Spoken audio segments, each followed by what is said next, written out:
Matias, ang inyong tagapag-ulat.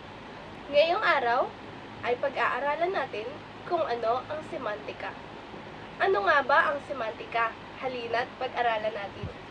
Ang semantika ay tumutukoy sa pampilosopiya at pag-agham o siyentipikong pagpapakahulugan.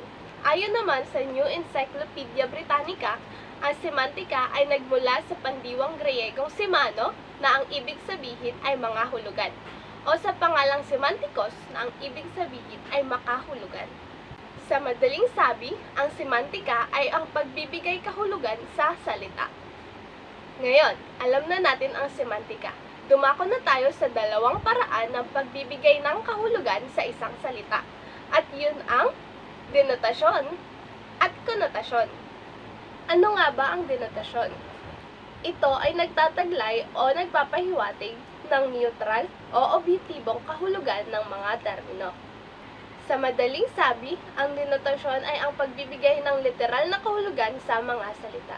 Halimbawa, napakaganda ng rosas na tanim ni Aling Nina.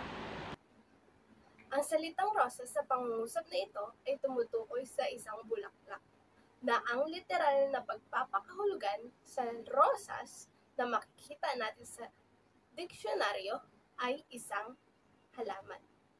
Pangalawang halimbawa, kumikislap ang bituin sa kalangitan. Ang may salangguhit ay bituin. Ang bituin sa pangungusap na ito ay tumutukoy sa bagay na nakikita natin sa kalangitan. At ang literal na pagpapakahulugan sa bituin ay ang bagay na nakikita natin kumikislap sa kalangitan. Dumako na tayo sa pangalawang paraan ng pagbibigay ng kahulugan sa salita. At yun ay ang konotasyon. Konotasyon. Ito ay tumutukoy sa karagdagang kahulugang taglay ng isang salita, batay sa intensyon o motibo ng taong gumagamit nito. Ito rin ang kahulugang ibinibigay sa isang salita, parirala o pangungusap na hindi tuwirang isinasaad.